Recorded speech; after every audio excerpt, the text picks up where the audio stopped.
আমরা এতদিন ক্যাপকাট দিয়ে শুধু ভিডিও এডিটিং করছি, বাট ক্যাপকাট দিয়ে এখন থেকে আপনি ফটো এডিট করতে পারবেন। হ্যাঁ, আপনারা আমার স্ক্রিনে যে ফটোটা দেখতেছেন এটা কিন্তু বর্তমানে এডিটিংয়ের আগের ছবি। আর আমি যখন ক্যাপকাট দিয়ে সেই ফটোটাকে এডিট করি তখন এরকম দেখা যায়। এরকম যদি আপনারা খুব সহজেই ফটো এডিট করতে চান তাহলে আজকের এই ভিডিওটা সম্পূর্ণ আপনাদেরকে দেখতে হবে। আজকের এই ভিডিওতে দেখাবো আপনারা কীভাবে খুব সহজে ক্যাপকাটের মাধ্যমে ফটো এডিট করতে পারবেন। তো বেশি কথা না বলে আমরা চলে যাবো মূল ভিডিওতে যাওয়ার আগে ছোট্ট একটা রিকোয়েস্ট, যারা এখন পর্যন্ত আমার চ্যানেলটাকে সাবস্ক্রাইব করেন নাই অবশ্যই আমার চ্যানেলটাকে সাবস্ক্রাইব করে দিবেন। তো বন্ধুরা, ছোট্ট একটা ইন্টার ফোর চলে আসলাম আমরা মোবাইল স্ক্রিনে। তো মোবাইল স্ক্রিনে আসার পর এবার আমরা সরাসরি ক্যাপকাটটা ওপেন করে নিলাম। ক্যাপকাট ওপেন করার পর এবার নিউ প্রজেক্ট এর মধ্যে একটি ক্লিক করে দিব।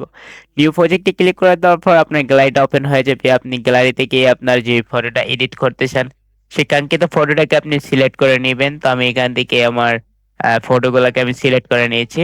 তো আমি আমার ইচ্ছা মতো আমি ফটো সিলেক্ট করে নিলাম। তো আমি এই ফটোটাকে আমি সিলেক্ট করলাম। তো এই ফটোটা সিলেক্ট করার পর এবার এই ফটোটা ব্যাকগ্রাউন্ড চেঞ্জ করতে হলে আপনাকে ফার্স্ট যে কি কাজটা করতে হবে, ফার্স্ট আপনাকে কয়েকটা ব্যাকগ্রাউন্ড এখানে অ্যাড করতে হবে। ব্যাকগ্রাউন্ড অ্যাড করার জন্য আপনারা কি করবেন, আর ব্যাকগ্রাউন্ডগুলো কিন্তু আমি ভিডিও ডিসক্রিপশন বক্সে দিব। তো আপনারা প্লাস আইকনে ক্লিক করবেন। প্লাস আইকনে ক্লিক করার পর আবার গ্যালারি ওপেন হয়ে যাবে। তো এখান থেকে আপনারা যে ব্যাকগ্রাউন্ডগুলা পিছনে বসাইতে চান সেই ব্যাকগ্রাউন্ডগুলো আপনারা এখান থেকে ইয়ে করে নেবেন। তো আমি কি করলাম, এই ব্যাকগ্রাউন্ড গুলো এখানে অ্যাড করে নিলাম। ব্যাকগ্রাউন্ড গুলো অ্যাড করার পর এবার আপনাদের ফার্স্ট যে কাজটা হবে, যে ছবিটা আছে ছবিটাকে নিচে নিয়ে আসা। তো এই যে ওভারলে আছে ওভারলের মধ্যে একটু ক্লিক করে দিবেন। ওভারলেতে ক্লিক করে দেওয়ার পর ছবিটা একদম নিচের দিকে চলে আসবে। নিচের দিকে আসার পর আপনারা এবার কি করবেন, একদম এই নিচের দিকে বরাবর বসাই দিবেন। বসাই দেওয়ার পর এবার আমাদের কাজ হবে এই ছবির ব্যাকগ্রাউন্ডটা রিমুভ করা। যেহেতু আমরা পিছনের ব্যাকগ্রাউন্ড চেঞ্জ করবো, পিছনে ফুলের একটি ব্যাকগ্রাউন্ড দিব, তার জন্য রিমুভ বিজি এই অপশনটাতে একটি ক্লিক করে দিব। এই অপশনটাতে ক্লিক দেওয়ার পর এখানে দেখেন অটো রিমুভাল নামের একটা অপশন আছে, আপনারা এটার মধ্যে ক্লিক করবেন। তারপরে দেখবেন এই ক্লিকেই ব্যাকগ্রাউন্ড রিমুভ হয়ে যাবে। আরেকটা কথা, এখানে কিন্তু আপনি ভিডিও ব্যাকগ্রাউন্ড রিমুভ করতে পারবেন, ফটো দুটোটাই একসাথে রিমুভ করতে পারবেন। অনেক সুন্দরভাবে ক্যাপকাটে ব্যাকগ্রাউন্ড রিমুভ হয়। তো আমি কি করব, ছবিটাকে একটু জুম করে নেব, বড় করে সাইজ মতো বসিয়ে নিব পজিশন মতন। তো আপনারা এটা দেখলে আপনারা যদি এক দুইবার এটা ট্রাই করেন তাহলে অনেক ভালো ছবি এডিটিং আউটপুট পাবেন।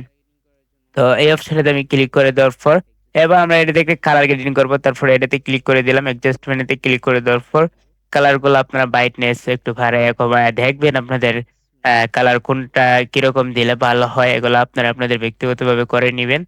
তো আমি আমার ব্যক্তিগতভাবে আপনাদের দেখানোর জন্য একটু কালার করে নিচ্ছি। আপনারা যদি একটু সময় কাটিয়ে করেন তাহলে কিন্তু অনেক সুন্দর ক্যাপকাট থেকে আপনারা ফটো এডিট করতে পারবেন। হয়তো এই প্রসেসটা অনেকেই জানে না, একদম সিম্পল একটা প্রসেস, আবার অনেকেই জানে। তো যারা জানেন তারা তো ভালো, আর যারা জানেন না তারা জেনে রাখা ভালো। তো এরকম এডিট আপনার কালার গ্রেডিং যখন করা শেষ হয়ে যাবে তো আপনারা কি করবেন, এই ফটোটা এই কালার মিডিং করে তারপর আপনারা এখানে টিক মার্ক দিয়ে দিবেন। টিক মার্ক দেওয়ার পরে এবার আপনাদের কাজ হবে কি, আপনারা এই ছবিটাকে সেভ করবেন কিভাবে। আপনারা যদি এক্সপোর্টে দেন তাহলে কিন্তু ভিডিও সেভ হবে। এবার ফটো আকারে সেভ করতে হলে আপনাদেরকে যে কাজটা করতে হবে, আপনাদেরকে এখান থেকে একটা স্ক্রিনশট নিতে হবে। স্ক্রিনশট নেওয়ার পর আপনি কি করবেন, স্ক্রিনশটটাকে ক্রপ করে নেবেন। স্ক্রিনশটটা যারা শুধু ফটো যতটুকু আছে ততটুকু ক্রপ করে নেবেন, তারপরে দেখবেন আপনাদের এটা কিন্তু ফটো হয়ে যাবে। তো এই প্রসেসটা কিন্তু অনেকে জানে না, একদম সিম্পল একটা প্রসেস। তো আজকে ভিডিও পর্যন্ত, ভালো থাকবেন, সুস্থ থাকবেন, দেখা হবে পরবর্তী নতুন কোনো ভিডিওতে। আল্লাহ হাফিজ।